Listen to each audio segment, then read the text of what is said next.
Ya, Bu, shalom, selamat malam semuanya. Salam Pastor, selamat Apa malam. kabar dan semuanya? Baik. Oke, kita bisa mulai ya ibadah kita malam ini. ya, shalom Bapak Ibu semua yang dikasih Tuhan. Shalom Bu Elis, apa kabar? Shalom Pak Puji Dermawan, Tuhan. Bu Cinta, Bu Marta, selamat malam semuanya. Selamat mengikuti ibadah CLCC pada malam hari ini.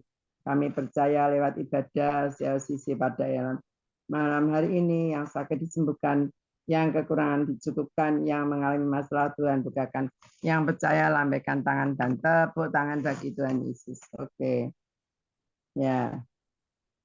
Sebelum ibadah dimulai, kami mau bacakan susunan acara pada malam hari ini untuk tanggal 25 September pukul 7. Ya.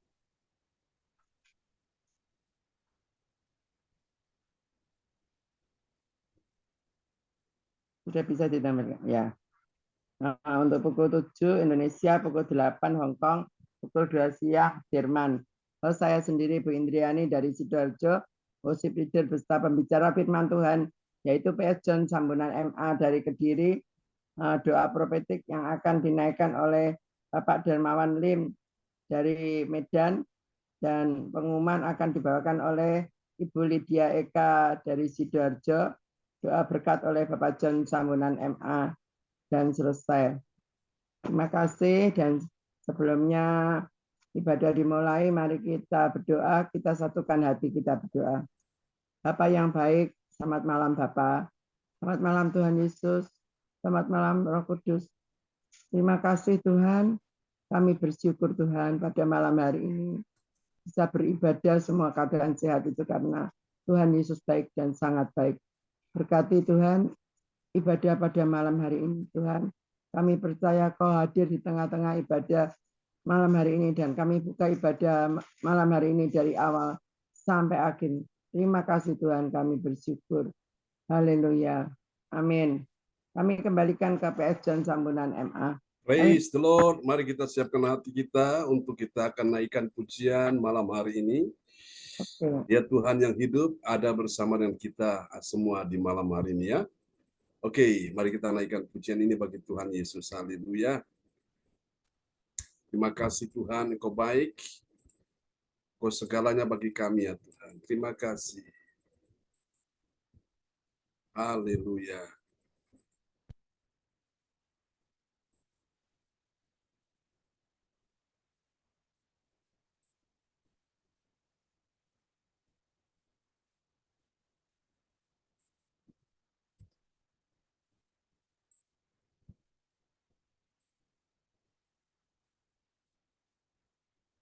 Hallelujah, Jesus. We worship you. Hallelujah.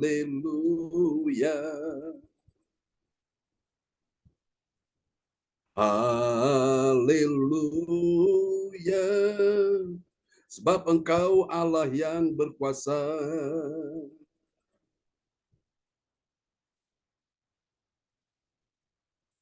Hallelujah.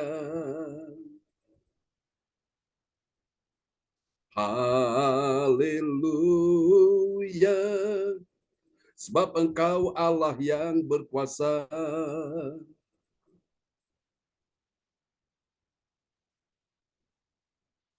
Haleluya. Serukan sama-sama. Kudus, kudus, Engkau Allah Maha Kuasa, layak dipuji, layak disembah. Engkau kudus, kudus, Engkau Allah Maha Kuasa,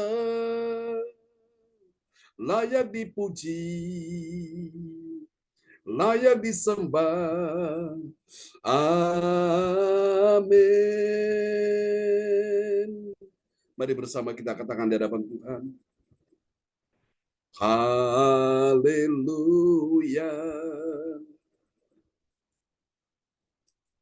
Haleluya. Sebab Engkau Allah yang berkuasa.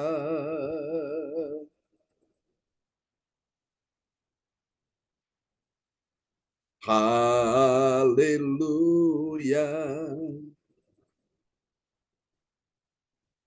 Haleluya.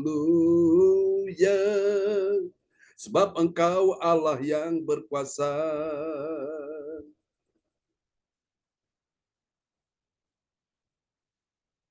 Haleluya. Bersama katakan, Kudus, Kudus, Allah, Allah, Maha Kuasa, layak dipuji, layak disembah. Engkau kudus, kudus, Engkau Allah Maha Kuasa, layak dipuji, layak disembah. Mari katakan, amin.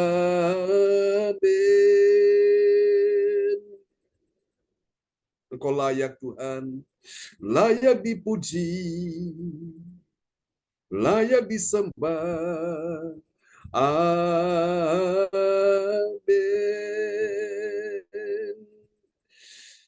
Haleluya, Yesus.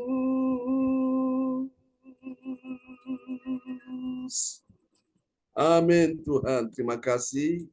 Kami percaya Tuhan Engkau berkuasa sampai selamanya. Mari kita sama-sama bertepuk tangan bagi Tuhan Yesus. Haleluya. Sebab Tuhan yang baik. Amin.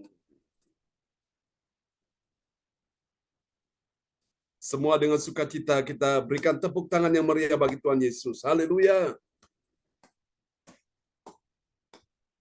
Mari sama-sama kita katakan, terima kasih Tuhan. Ya. Kami datang bersyukur kepada Tuhan. Masuk gerbangnya bersyukur. Mari angkat suaramu. Ya.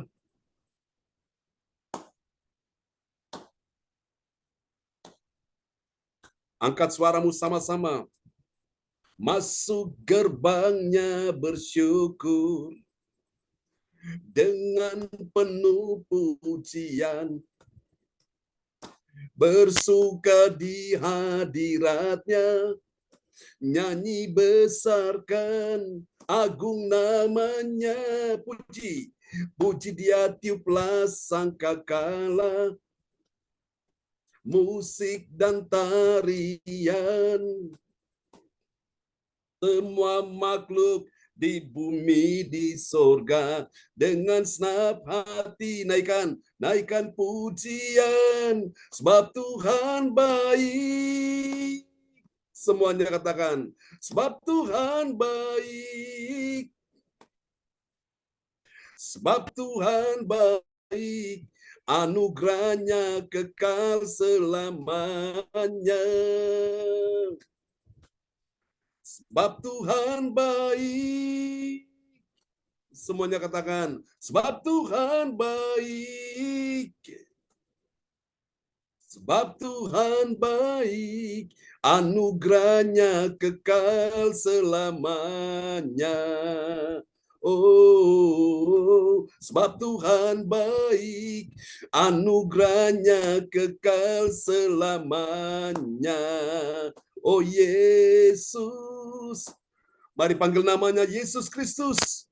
Semua katakan, Yesus Kristus Allah Tuhanku, pencipta segalanya. Datang sujud di hadapannya, angkat tanganmu, naikkan pujian. Tuhan baik, sebab Tuhan baik. Sebab Tuhan baik. Sebab Tuhan baik, anugerahnya kekal selamanya. Sebab Tuhan baik. Di hadapan Tuhan kita katakan, sebab Tuhan baik. Sebab Tuhan baik, anugerahnya kekal selamanya. Sebab Tuhan baik, anugerahnya kekal selamanya. Sekali lagi katakan sama-sama. Sebab Tuhan baik. Katakan sama-sama. Anugerahnya kekal selamanya.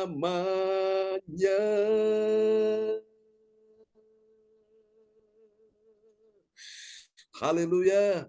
Terima kasih Tuhan, Engkau baik. Biarlah malam ini manis kau dengar semua yang kami naikkan di hadapan Tuhan. Terpujilah Tuhan selama-lamanya.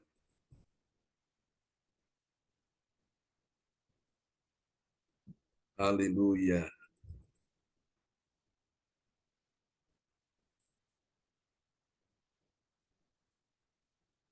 Terima kasih Tuhan, malam ini kita akan siapkan hati mendengar firman Tuhan. Dan naikkan pujian ini bagi Tuhan Yesus.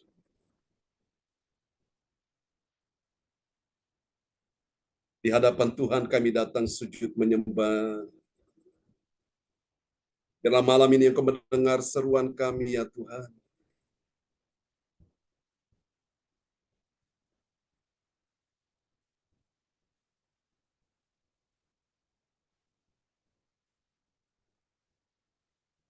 Mari sama-sama kita katakan,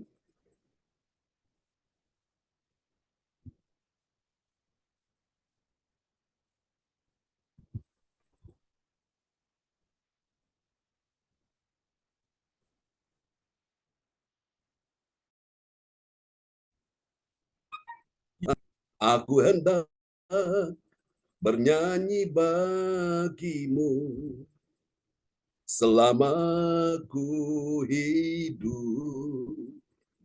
Ya Allahku, aku hendak bermazmur bagimu selagi ku ada. Mari panggil nama. Ya Tuhanku,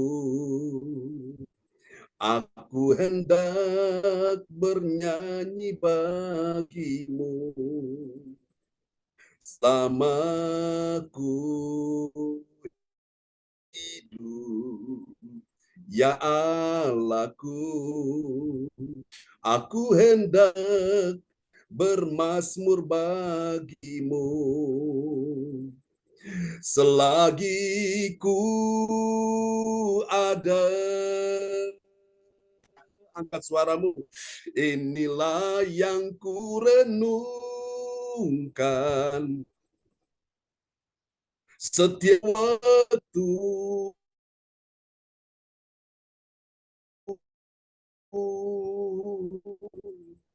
Dan pengagungan padamu. Biarlah manis kau dengar Tuhan, manis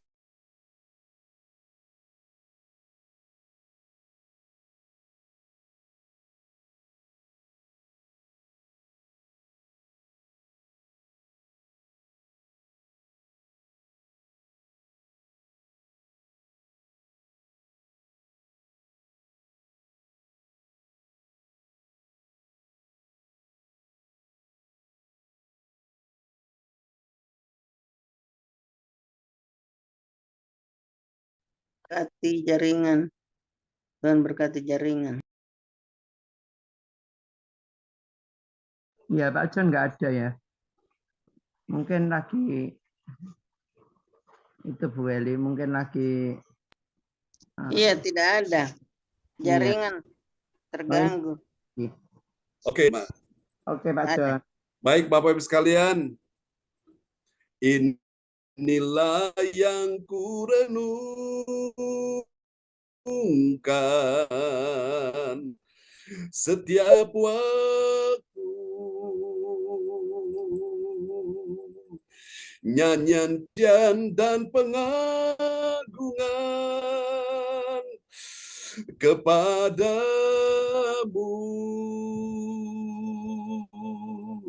Biarlah manis kau dengar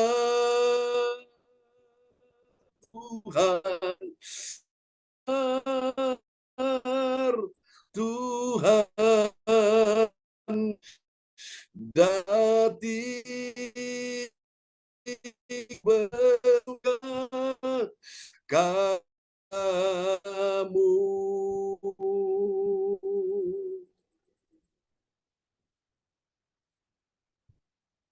Di hadapan Tuhan, mari kita naikkan pujian ini bagi Tuhan Yesus.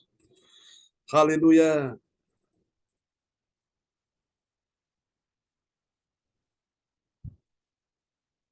Mari katakan, inilah yang kurenungkan setiap waktu. Nyanyian, pujian, dan pengagungan kepadamu. Biarlah manis kau Tuhan.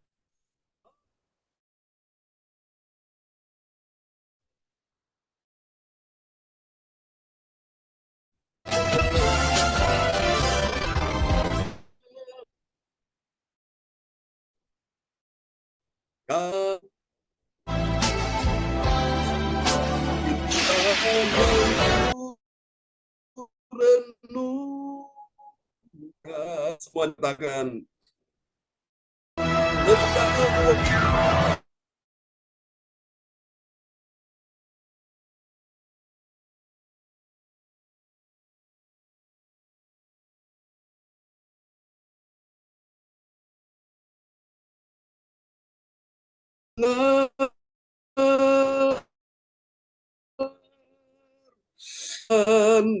manis kau dengar Tuhan, dan hatiku bersuka karenamu.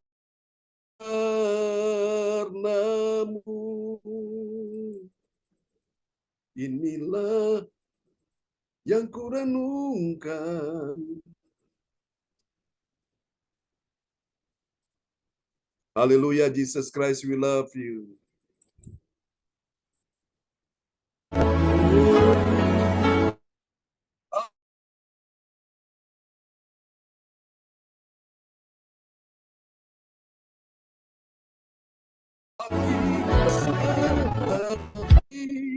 Ku bersuka dan hati bersuka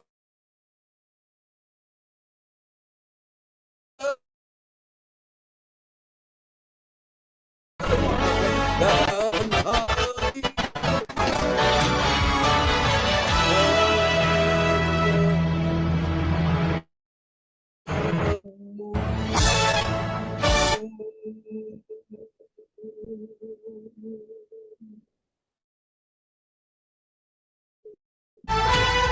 Haleluya bagi Tuhan Yesus. Haleluya.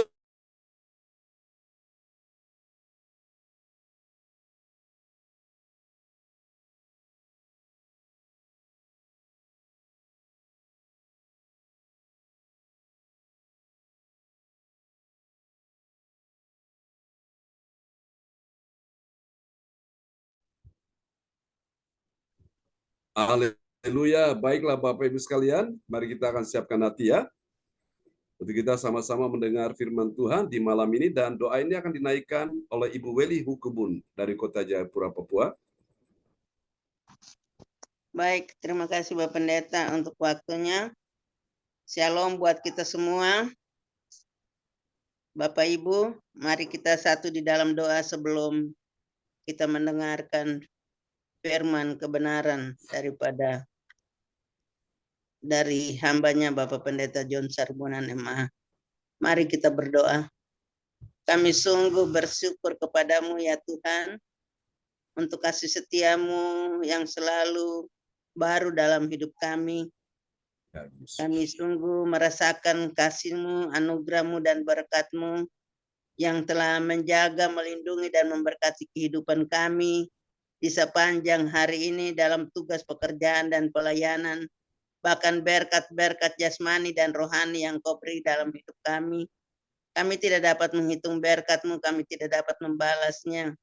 Hanyalah ungkapan rasa syukur dan terima kasih yang patut dipersembahkan buat Tuhan. Dan sebagai ungkapan syukur kepada Tuhan lewat persekutuan gereja CLCC, kami telah duduk di bawah kaki Tuhan. Di saat ini di rumah kami masing-masing, kami telah memuji menyembah Tuhan. Lewat pujian penyembahan kami biarlah menjadi dupa yang harum di hadirat-Mu, dan di saat yang terindah ini kami akan diam, dan Tuhan akan berbicara buat kami lewat hamba-Mu, Bapak Pendeta John Sarbunan, untuk firman Tuhan yang akan disampaikan. Kami sungguh membutuhkan urapan, kuasa, pewayuan daripada Tuhan buat hamba-Mu Bapak Pendeta John Sarbunan MA untuk boleh menyampaikan, memberitakan, mengabarkan akan isi hati Tuhan buat kami semua di saat ini.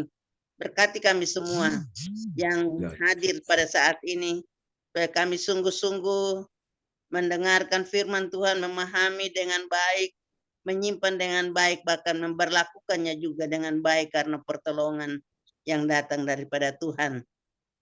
Kalau ada kuasa-kuasa lain yang datang mengganggu kami di dalam nama Tuhan Yesus, kami hancurkan segala kuasa yang datang daripada iblis yang mengganggu kami, supaya kami tenang, kami aman untuk menerima berkat firman Tuhan pada malam hari ini. Berfirmanlah kepada kami sekalian, karena kami telah siap untuk mendengarkannya dan juga melakukannya dalam hidup kami. Dalam nama Tuhan Yesus firman yang hidup, kami berdoa. Haleluya. Amin. Waktu disilakan Bapak Pendeta. Amin. Praise the Lord. Terima kasih Bu Weli Hukebun untuk doa yang sangat indah sekali. Di malam hari ini kita kasih tepuk tangan dulu yang meriah bagi Tuhan Yesus. Amin. Oke, Bapak Ibu sekalian, harap mic ini ya bisa dibuka videonya supaya kita bisa saling menyegarkan, bisa saling menyemangati satu dengan yang lainnya, saudaraku. Oke, mari kita akan sama-sama perhatikan firman Tuhan di malam hari ini. Firman Tuhan yang luar biasa yang akan Tuhan pakai untuk bicara kepada kita sekalian. Dan saya percaya iman itu datang dari kita mendengar firman, dan firman itu adalah Allah sendiri. Katakan amin, ya. Dan saya percaya malam ini ada sesuatu yang ajaib yang bakal Tuhan singkapkan, Tuhan nyatakan sebagaimana yang sudah didoakan oleh Ibu Weli Hukebun ya dari kota Jayapura, Papua. Praise the Lord. Terpujilah Tuhan selama-lamanya. Puji Tuhan.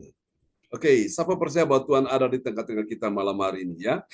Lambaikan tangan, amin. Kita bukan berjumpa dengan manusia saja, tapi kita berjumpa terlebih dengan Tuhan Yesus Kristus yang punya langit dan bumi, yang mengerti segala isi hati kita, yang tahu akan segala kerinduan hati kita di malam hari ini. Sebuah renungan firman Tuhan malam hari ini dalam sorotan tema yang diangkat malam hari ini, haleluya, yaitu cara menerima kuasa pergerakan kuasa Roh Kudus. Oke. Baik, Bapak Ibu sekalian, kita akan sama-sama merenungkan firman Tuhan ini. Dan kepada sahabat kita kekasih Tuhan, haleluya. Selamat datang Bu Ratna Marlina ya, sudah bersama kita. Oke, nanti Ibu Weli Hukebun akan memperdengarkan ayat-ayat firman Tuhan ini buat kita sekalian ya. Terambil di dalam Matius 28 ayat yang ke-18. Dan kemudian Yohanes 14 ayat yang ketiga. Baik, bisa dibuka Bu Weli. Baik, terima kasih Bapak Pendeta untuk kesempatan yang dipercayakan buat saya. Nats Alkitab pada malam hari ini dari Matius 28 ayat 18 yang berbunyi, Yesus mendekati mereka dan berkata, kepadaku telah diberikan segala kuasa di sorga dan di bumi. Amin. Yohanes 14 ayat 3 yang berbunyi, dan apabila aku telah pergi ke situ dan telah menyediakan tempat bagimu, aku akan datang kembali dan membawa kamu ke tempatku, supaya di tempat di mana aku berada, kamu pun berada. Amin. Amin. Saudara-saudara perhatikan dari ayat-ayat ini dan kita menjadi sorotan kita malam hari ini di bagian yang pertama ya. Matius 28 ayat 18. Yesus mendekati mereka ini dalam murid-muridnya yang kita sudah tahu ada 12 orang murid, dan berkata kepadaku, kepada Yesus, telah diberikan segala kuasa. Di mana saudara kuasa itu? Di sorga dan di bumi. Baik sorga maupun bumi, kuasa itu sudah diberikan kepada Yesus. Dan saya percaya kuasa itu juga dia berikan kepada kita sekalian pada malam hari ini. Berapa banyak saudara yang siap menerima kuasa Tuhan malam ini? Yang siap menerima kuasa Tuhan, lambaikan tangan. Kita kasih tepuk tangan sekali lagi bagi Tuhan Yesus. Amin. Tema kita malam hari ini kita akan bicara tentang cara menerima pergerakan kuasa Roh Kudus ya. Dan kita akan lihat bahwa benar-benar kuasa Tuhan itu nyata. Ya, segala kuasa di bumi dan di sorga telah diberikan pada Yesus. Untuk apa, saudara? Untuk melakukan segala karyanya.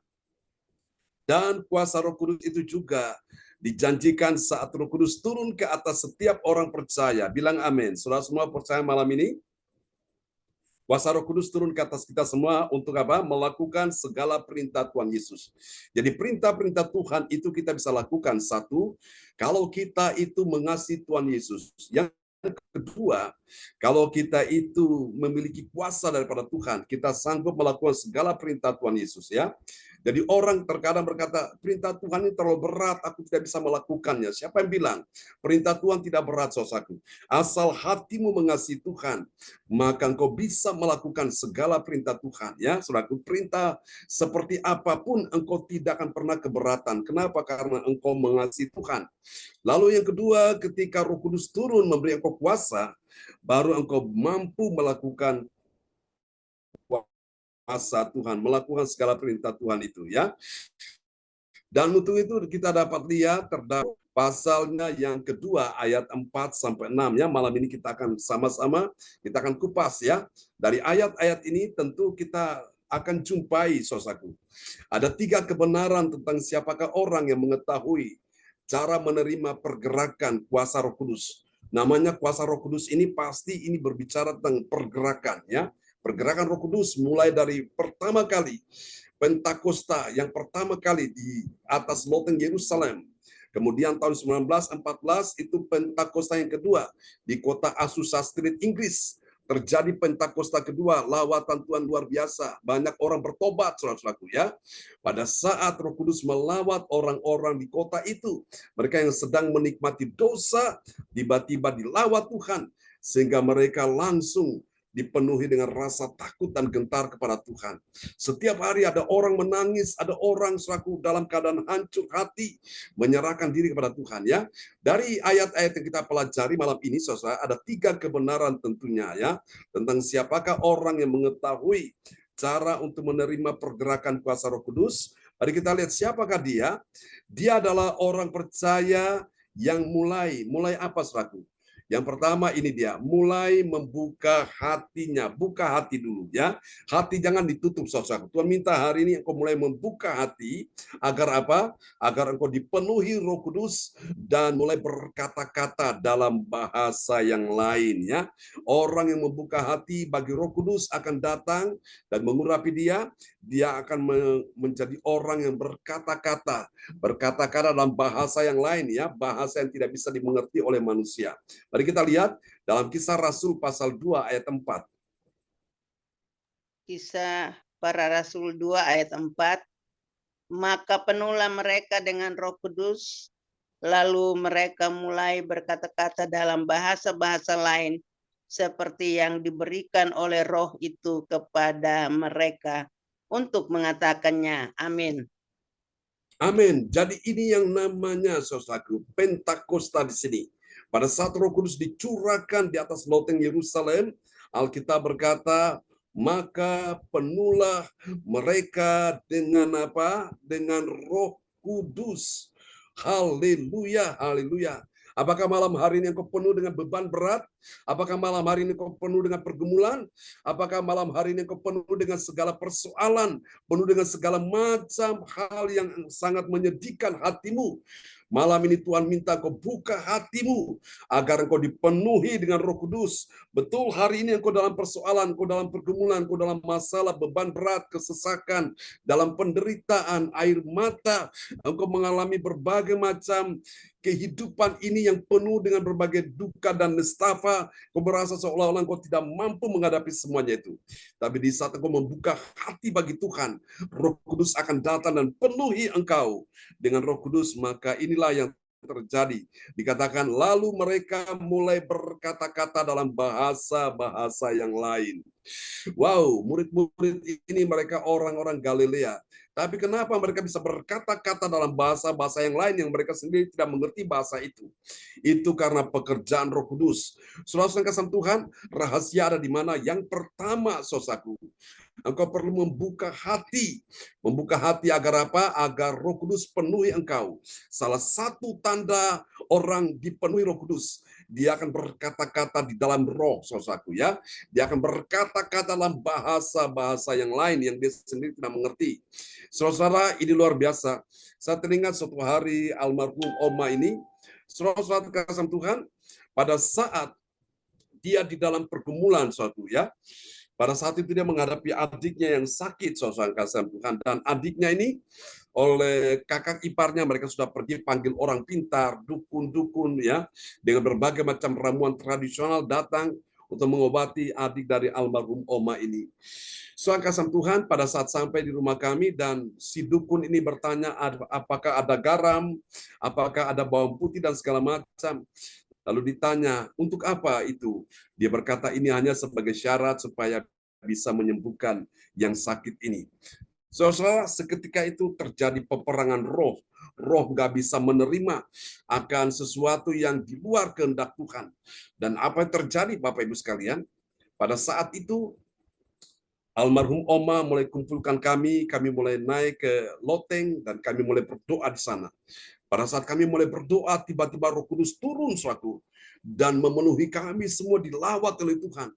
Tiba-tiba Oma berbahasa lidah, berbahasa roh itu bahasa yang tidak dia mengerti suatu. Itu bahasa itu dalam bahasa Tiongkok kuno, saudara. Nah, rupa-rupanya si orang pintar ini, dukun ini, dia mengerti maksud dari perkataan roh itu suatu. Bahwa dia tidak dikehendaki datang dalam rumah ini untuk mengobati adiknya yang sakit. Dan akhirnya saudara, dukun itu tidak jadi berobat, dia langsung bilang, maaf saya mau pulang saja karena sesuatu situasi tidak memungkinkan hari ini. Jadi akhirnya si dukun itu pulang, saudaraku. Memang kakak iparnya juga nggak enak, jadi nggak enak dengan dukun, nggak enak dengan kami, saudaraku. Tapi itulah yang terjadi, saudaraku. Saudara kasih Tuhan, Oma sendiri heran kok dia bisa berkata-kata dalam bahasa Tiongkok kuno, saudaraku ya. Itu si dukun itu bisa tahu, rupanya dukun ini memang dia pandai sekali bahasa Mandarin. Dan dia tahu bahwa dia tidak dikehendaki. Memang dalam bahasa roh itu, Oma melihat dalam sebuah penglihatan itu, ada 6 orang. Soal mereka itu, orang itu kepalanya botak-botak, ya, kepala gundul, dan mereka lagi mendayung sampan perahu itu, dan mereka langsung pergi ke seberang. Suatu. Mereka cepat-cepat mendayung dengan cepat, mereka pergi dan tiba-tiba menghilang. Nah, ternyata setelah kami selesai doa, di atas loteng itu kami turun, ternyata dukunnya sudah pulang. Dan ajaibnya Tuhan, saudaraku, ini adik dari Oma ini sakitnya komplikasi. Ada 5 penyakit yang dia alami. Darah tinggi, diabetes, jantung, kemudian liver. Lalu ada satu lagi, ada 5 penyakit itu. Tiba-tiba disembuhkan Tuhan dengan ajaib. Nah, pada saat sang adik dari Oma ini mendengar Oma mulai dilawat Tuhan penuh Roh Kudus, dan tiba-tiba dia bilang, sudah Pak, jangan obati saya, itu saya sudah tahu kalau Roh Kudus sudah turun melawat kakak saya itu, ini berarti ada sesuatu yang Tuhan mau kerjakan. Akhirnya dukun itu sendiri pulang suatu.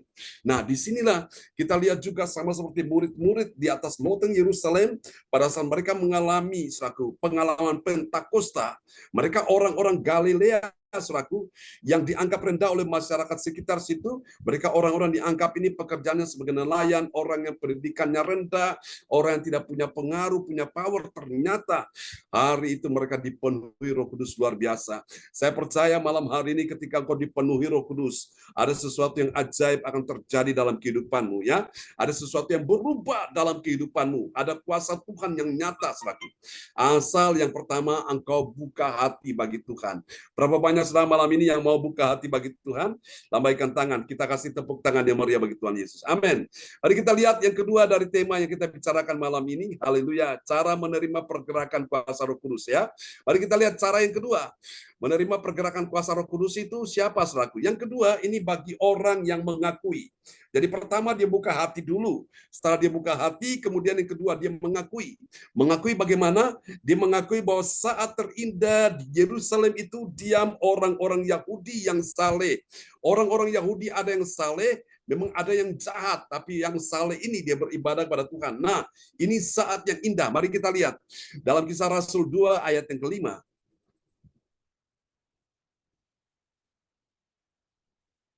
Silakan Bu Weli, mic bisa dibuka. Kisah Rasul 2 ayat 5 yang berbunyi, waktu itu di Yerusalem diam orang-orang Yahudi yang saleh dari segala bangsa di bawah kolong langit. Amin. Amin. Bertepatan dengan hari di mana murid-murid Tuhan di atas loteng Yerusalem, di rumah itu mereka berkumpul, saudaraku. Terjadi lawatan Tuhan di situ, saudaraku. Di Yerusalem itu juga orang-orang Yahudi yang saleh dari segala bangsa di bawah kolong langit, mereka ada di situ. Karena apa, saudara? Mereka ada di Yerusalem, mereka dari berbagai segala bangsa ini mereka datang ke Yerusalem. Karena di Yerusalem itu ada bait Allah, yaitu bait suci yang dibangun pada zaman Raja Salomo, saudaraku. Dan di sana mereka datang beribadah di sana di bait suci. Saudara Tuhan, ya, mereka beribadah. Ini orang-orang Yahudi yang saleh, saudaraku. Namun saudara, di tempat di mana murid-murid berkumpul di atas loteng itu, saudaraku, Tuhan bekerja luar biasa, saudaraku, ya.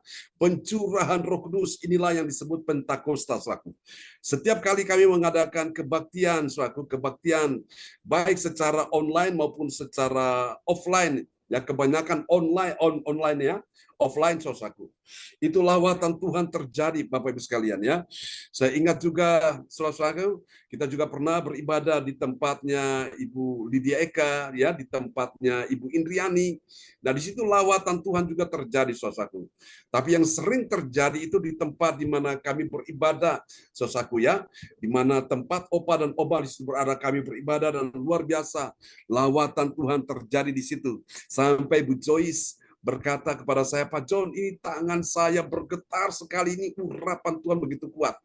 Bapak Ibu sekalian, saya percaya, saudaraku, hati yang menyembah, yang membuka hati bagi Tuhan, kemudian dia mengakui, saudaraku, tentang bagaimana karya Roh Kudus itu dalam kehidupan orang percaya. Nah, disitulah, saudaraku, itulah rahasia dia mengalami pergerakan kuasa Roh Kudus. Katakan amin, ya. Saudara, mari kita lihat yang ketiga, saudaraku, rahasia cara mengalami pergerakan kuasa Roh Kudus. Yang ketiga, siapa dia yang mengalami itu? Setelah dia pertama membuka hati, dia mengakui. Yang ketiga, ini dia. Yang ketiga adalah dia sekarang menyambut. Menyambut apa, saudaraku? Dia menyambut pergerakan Roh Kudus yang turun ke tengah-tengah orang percaya. Mari kita lihat. Dalam Kisah Rasul pasal 2 ayat yang ke-6.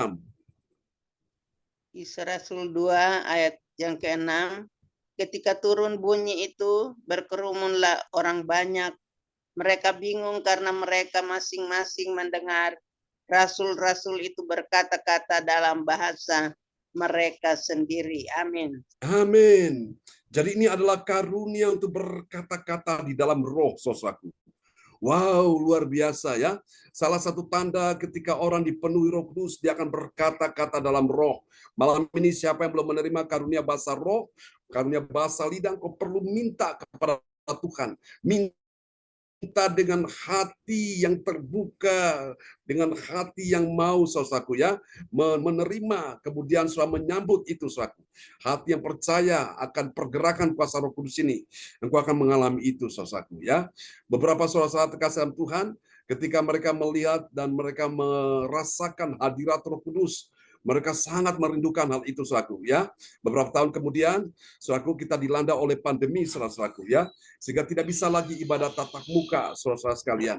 Namun Bapak Ibu sekalian, mereka berkata, apa, kapan lagi ada ibadah offline? Saya bilang, kalian berdoa supaya kalau Tuhan izinkan kita akan mulai lagi, saudaraku ya. Dan puji Tuhan, mereka sudah merasakan ya. Ada seorang ibu yang pertama kali datang ke tempat kami, saudaraku. Ya, dia orang yang pintar sekali dengan bahasa Mandarin, saudaraku. Dia dulu dari Konghucu, agama Konghucu.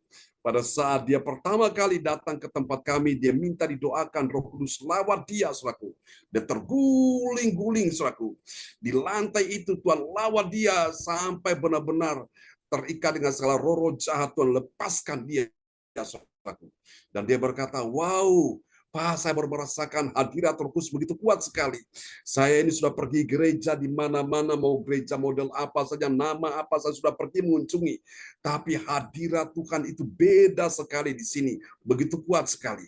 Saudara, memang saya menyadari di tempat kami itu kami sering mengadakan ibadah doa semalam suntuk, saudaraku ya. Dimulai dari jam 6 sore itu sampai jam 4 pagi. Terus banyak pujian penyembahan kami lakukan dan bagaimana lawatan Tuhan terjadi, saudaraku, di tempat di mana umat Tuhan berkumpul, saudaraku ya. Jadi ini Bapak Ibu sekalian, saya percaya di mana Roh Kudus hadir, di situ dia singkapkan sebuah lawatan yang luar biasa. Orang-orang yang belum mengalami karunia-karunia Roh Kudus tiba-tiba bisa mengalami itu ya. Ada yang belum dipenuhi Roh Kudus, yang belum bisa berbahasa roh, tiba-tiba bisa berkata-kata dalam roh. Ada yang belum punya karunia penglihatan, tiba-tiba mendapat karunia penglihatan. Ada yang belum dapat karunia bernubuat, tiba-tiba dapat karunia bernubuat. Itu luar biasa, Bapak Ibu. Nah, karunia itu dari Tuhan. Kalau kita minta, kita kejar itu kita akan dapatkan ya. Alkitab berkata, kejarlah karunia-karunia itu. Jadi karunia itu harus kejar. Kalau saudara diam, saudara pasif, saudara tidak mengejar, maka itu tidak akan saudara dapatkan.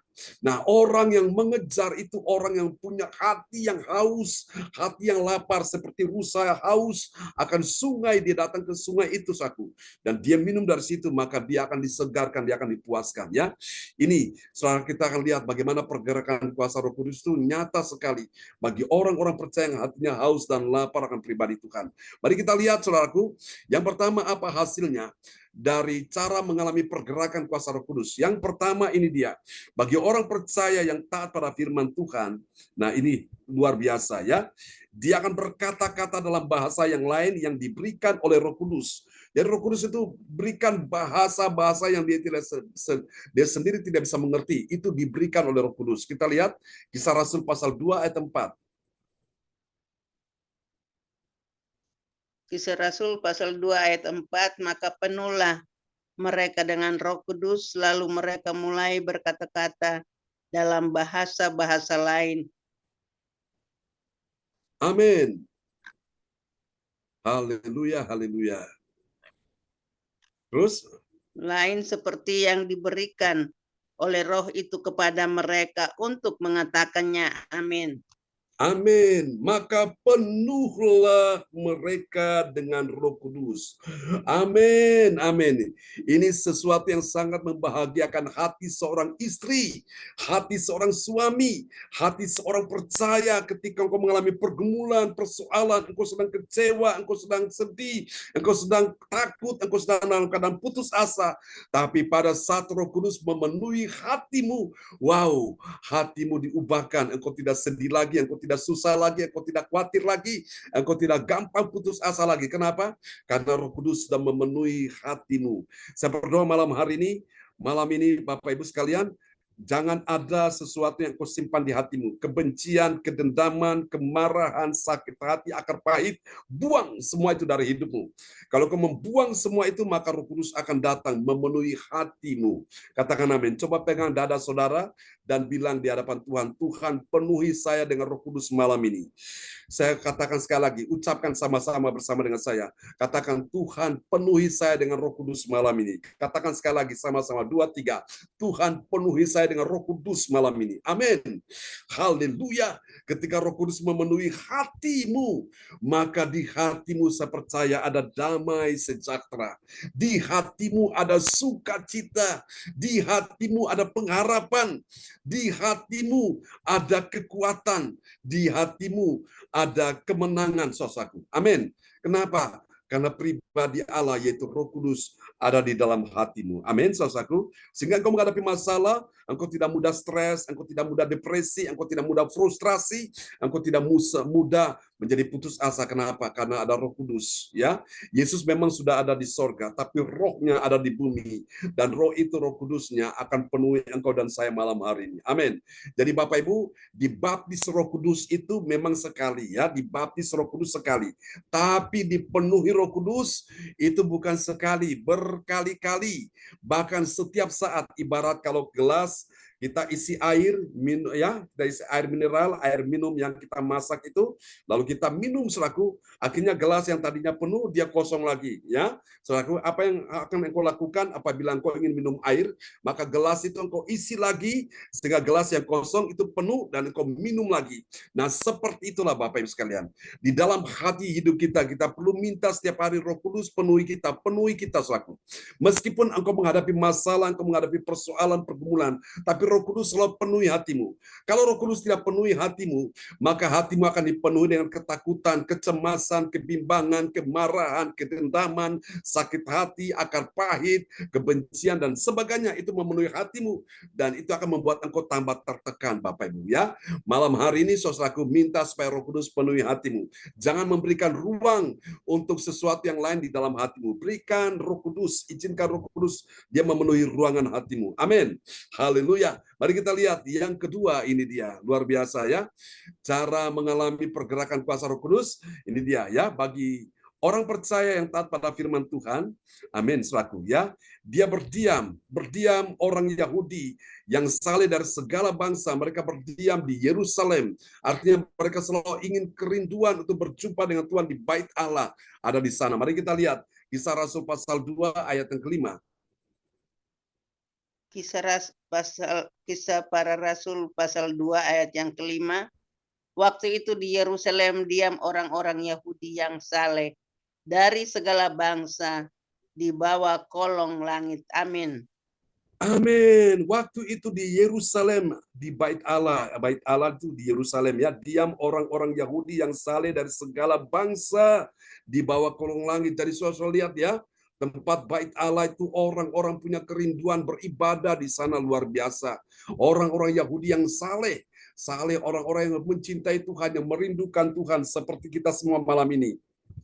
Saudara, jadi kita ini setiap hari kita beribadah ya, pagi dan malam ini saudaraku, sehingga kita benar-benar menjadi orang-orang yang saleh di dalam Tuhan. Kalau saudara lihat di Nigeria bagaimana lawatan Tuhan terjadi di sana, saudara, ada sebuah gereja terbesar di dunia hari ini. Itu gerejanya itu panjangnya itu 3 km, saudaraku. Dan orang beribadah, ibadahnya sudah selesai. Tapi mereka belum mau pulang, mereka masih terus di dalam bait Allah, mereka masih terus berdoa. Dan terjadi lawatan demi lawatan Tuhan di sana, Nigeria itu luar biasa. Saudara kasih Tuhan, itu karena apa? Dimulai dari hati yang merindukan Tuhan, hati yang haus. Nah, saya berdoa supaya malam hari ini, saudara-saudara benar-benar punya hati yang haus dan lapar akan Tuhan. Meskipun engkau harus menghadapi persoalan, pergumulan, masalah, beban berat. Tapi ketika Roh Kudus datang memenuhi hatimu, di hatimu selalu ada kerinduan, ada rasa cinta kepada Tuhan, ada rasa selalu rindu bertemu dengan Tuhan setiap hari. Nah, itu beda sekali ya dengan kita yang dulu, saudaraku. Yang dulu saya ini orang tidak suka beribadah dulu, saudaraku ya. Bagi saya ibadah itu sesuatu yang bagi saya tidak begitu terlalu saya rindukan, saudaraku. Tapi sejak Tuhan mulai memberikan saya masuk dalam sebuah pengalaman iman, pengalaman rohani. Terlebih pada saat saya mengalami musibah kecelakaan, saudaraku. Pada saat saya jatuh dari ketinggian kapal itu 17 meter, turun ke bawah ke dermaga, saudara. Kedua tulang tangan kaki patah, rusuk beberapa yang retak, ada yang patah, tulang belakang pecah, kepala mengalami pendarahan di otak, dada terbentur infeksi paru-paru. Dalam keadaan sudah tidak berdaya lagi, dalam keadaan sudah tidak harapan lagi, ada harapan. Dalam keadaan sekarat, saya cuma doa, saya bilang, Tuhan, jangan ambil nafas saya dulu. Tuhan, izinkan saya hidup supaya saya bisa melayani Tuhan, saya sudah bisa memberitakan namamu kepada banyak orang. Dan Tuhan memang benar-benar dengar doa saya, ya. Terlepas dari keluarga yang berdoa, ada saudara-saudara seiman, mereka berdoa untuk saya, karena waktu musibah itu terjadi, menimpa saya, dan dari pihak kapal mereka kirim surat saya. Soalnya dulu belum ada WA, ya, belum ada Facebook, saudaraku, dan itu dikirim ke seluruh dunia, dan mereka mendoakan saya. Sehingga apa yang terjadi, mujizat ajaib terjadi, sehingga saya sembuh hari ini. Dan itu membuat saya makin cinta Tuhan, saudaraku. Sehingga dulu saya yang tidak suka beribadah, sekarang suka beribadah. Yang dulunya tidak suka akan pertemuan doa, saya sekarang menjadi orang yang sangat suka sekali pertemuan doa, ya. Yang dulu tidak suka memuji menyembah Tuhan, sekarang saya menjadi orang yang suka memuji menyembah Tuhan. Dulu saya tidak suka untuk membaca firman Tuhan, sekarang rindu sekali untuk membaca firman Tuhan, sehingga firman-firman yang saudara dengar, yang saya diajarkan ini secara berseri, secara bertahap ini, saudara nikmati. Ini kenapa? Karena Tuhan benar-benar bawa saya kepada pengalaman-pengalaman ini, saudaraku, ya. Dan ini suatu hari akan membantu saudara ketika engkau akan melayani Tuhan, engkau sudah punya bahan yang banyak sekali untuk engkau bisa sampaikan kepada banyak orang, ya, kepada orang-orang yang kau sayangi. Amin. Kita lihat yang terakhir, saudaraku. Ini yang terakhir, Bapak Ibu, hasil bagi orang percaya yang taat pada firman, saudaraku. Selain kasih Tuhan, dan kita lihat bahwa bahasa rohnya itu Tuhan yang bicara di dalam dirinya kepada orang lain. Mari kita lihat, ya, Kisah Rasul 2 ayat yang ke-6. Kisah Rasul 2 ayat yang ke-6, ketika turun bunyi itu, berkerumunlah orang banyak. Mereka bingung karena mereka masing-masing mendengar rasul-rasul itu berkata-kata dalam bahasa mereka sendiri. Amin. Mereka kaget, kok bisa tahu bahasa saya, ya? Ini orang-orang Galilea, kok mereka belajar di mana, kok mereka bisa bicara bahasa kita, ya, saudaraku. Dan ini orang-orang yang datang ke Yerusalem ini, Bapak Ibu sekalian, mereka dari berbagai bangsa, mereka datang, tapi rasul ketika berbahasa roh, mereka kok bisa berkata-kata dalam bahasa orang-orang itu, saudaraku. Nah, inilah Bapak Ibu sekalian, kita lihat bahwa bagi orang percaya yang taat pada firman Tuhan, ya, Tuhan pakai bahasa rohnya itu untuk berbicara kepada orang-orang lain, kepada orang-orang yang mereka ingin tahu apa menjadi kehendak Tuhan. Seperti yang tadi saya saksikan, ya, Bapak Ibu sekalian, ketika Tuhan ingin supaya dukun itu orang pintar, jangan mengobati adik dari oma itu, tiba-tiba Tuhan pakai bahasa roh yang oma miliki itu untuk apa, Bapak Ibu sekalian? Bicara kepada dukun itu, akhirnya dukun itu pulang. Dan hebatnya apa, saudaraku? Bukan dukun yang sembuhkan adik dari oma, tapi kuasa Tuhan menyembuhkan oma. 5 penyakit komplikasi itu disembuhkan seketika itu juga. Bapak Ibu sekalian, saya percaya inilah yang namanya pergerakan kuasa Roh Kudus, ya. Asal saudara ikuti 3 langkah tadi. Langkahnya masih ingat? Yang pertama apa tadi? Pertama, buka hati dulu, ya. Hati harus dibuka, jangan ditutup, ya. Yang kedua, kemudian saudara mulai mengakui, karena apa yang kau akui makin kuat dalam dirimu. Baru yang ketiga, saudara menyambut, ya. Saudara buka hati, mengakui, dan saudara menyambut itu. Dan itu akan menjadi nyata. Pergerakan kuasa Roh Kudus akan nyata dalam kehidupan saudara dan saya. Amin. Mari kita sama-sama berdoa sekali lagi buat firman Tuhan yang kita sudah dengar di malam hari ini. Haleluya, haleluya. Saya percaya pria dan wanita malam ini, Tuhan akan pakai engkau dan saya sebagai alatnya Tuhan. Amin. Mari kita akan bersama-sama, kita akan berdoa di malam hari ini. Haleluya. Kepada Ibu Ratna Marlina dari Kota Pekanbaru akan berdoa buat firman Tuhan yang sudah kita dengar di malam ini.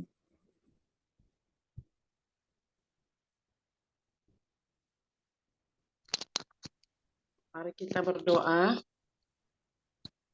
Bapa yang bertahta di kerajaan surga, yang kami panggil dalam nama anak-Mu Tuhan Yesus Kristus, pada malam hari ini Tuhan, kami berkumpul untuk mendengarkan sebagian daripada firman-Mu. Bapa yang baik, tanamlah firman-Mu itu di dalam hati kami, biarlah berbuah di dalam hati kami, dalam kehidupan kami, supaya kami tetap berjalan di jalan-Mu. Mari Roh Kudus, datanglah Engkau kepada kami semua, berikan kami roh sukacita, supaya kami tetap memuji dan memuliakan nama-Mu Bapa. Juga Tuhan berkati Pastor John dan keluarganya, biarlah mereka senantiasa memberitakan firman-Mu yang begitu indah itu kepada kami semua. Terima kasih Bapa yang baik, terima kasih yang mulia perkasa di sorga. Berilah kesehatan kami semua di dalam mengikuti Zoom ini sehari-harinya. Terima doa kami laskan dan perantaraan nama Tuhan Yesus Kristus Juru Selamat kami. Haleluya. Amin. Amin. Praise the Lord. Kasih tepuk tangan dulu yang meriah bagi Tuhan Yesus. Buat doa peneguhan firman yang telah dinaikkan oleh Ibu Ratna Marlina dari kota Pekanbaru. Tuhan berkati Ibu Ratna Marlina SPD. Amin, Pak. Amin, ya. Oke, kembali kepada host kita malam hari ini. Ya, terima kasih kepada Bu Ratna Marlina dan juga Eli atas doa peneguhan firman Tuhan pada malam hari ini. Tuhan Yesus memberkati Bu Ratna dan Bu Eli selalu diberkati Tuhan bersama keluarga. Ya, dan terima kasih kepada hambanya yang setia, Bapak John Sambunan MA, atas firman-Nya ya. Kita harus buka hati agar dipenuhi Roh Kudus, mengakui dan menyambut pergerakan Roh Kudus. Kita minta dipenuhi Roh Kudus ya pada malam hari ini. Karena Roh Kudus yang melakukan segala perkara atas yang membawa kami ke dalam hidup damai ya. Terima kasih Pak John, Tuhan memberkati Pak John. Ya, selalu diberkati Tuhan bersama Bu Sinta dan keluarga. Tuhan memberkati. Dan selanjutnya yaitu doa profetik. Doa profetik akan dinaikkan oleh Bapak Darmawan Lim dari Medan. Ya, salam Pastor, salam teman-teman semuanya. Ya, salam Pak Darmawan. Bu Indriani, itu kamera saya ditutup oleh host ya, Bu? Ibu nggak bisa buka kamera saya. Oh, masa sih? Di sini aku mau buka kan, katanya host telah meminta Anda untuk memulai video membuka video. Bisa. Ini baru bisa. Oke, ya. Begitu. Oke, saya baca dulu ya. Makasih. Oke, sebentar, Pak. Ya.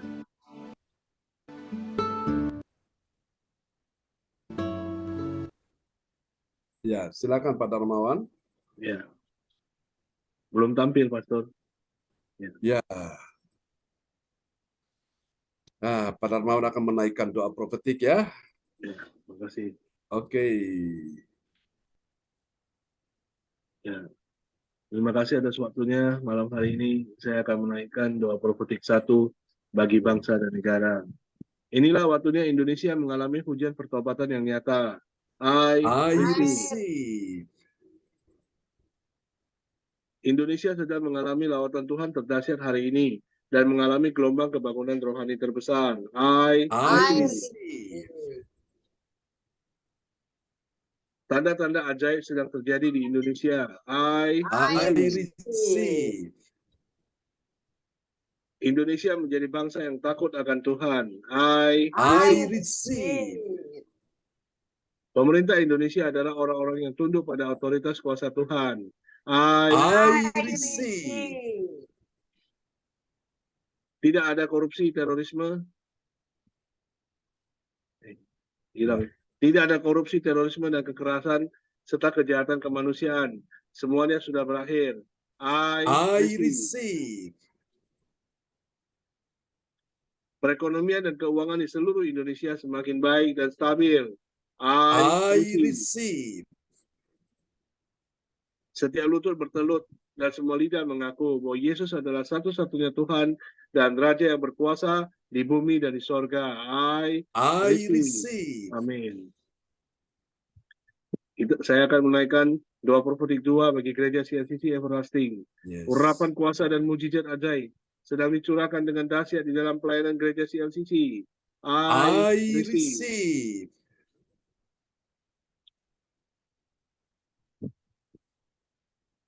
Bisa naik sedikit, Pastor? Ya, Ya. Semua pelayan Tuhan dan umatnya adalah orang-orang yang hidup dalam kebenaran dan setiap hari mengalami terobosan keuangan dan ekonomi serta mengalami kemenangan besar. I I receive. receive. Amin. Amin. Gereja CLCC adalah pembawa lautan Tuhan terdahsyat. Oleh karena Roh Kudus bekerja di dalam pergerakan doa pendoa-pendoanya. I receive. I receive. Gereja CLCC sedang dibawa Tuhan dalam pergerakan kebangunan rohani terbesar. Dan Tuhan terus memelihara pelayanan gereja CLCC sampai Maranatha. I receive. I receive. Praise the Lord. Kasih tepuk tangan dulu yang meriah bagi Tuhan Yesus. Buat doa profetik yang telah dinaikkan oleh Bapak Darmawan Lim SH dari Kota Medan. Memberkati Pak Darmawan Lim. Terima kasih, Pastor.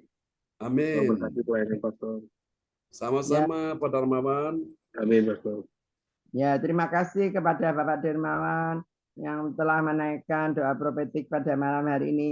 Tuhan Yesus memberkati Pak Dermawan, sehat selalu, diberkati Tuhan bersama Bu Hana Nova. Tuhan memberkati. Dan selanjutnya yaitu pengumuman. Pengumuman akan dibawakan oleh Ibu Lydia Eka. Kami persilakan Bu Lydia Eka. Ya, ya Bu Indri, terima kasih waktunya yang sudah diberikan kepada saya. Shalom semua. Selamat Ya, malam. shalom.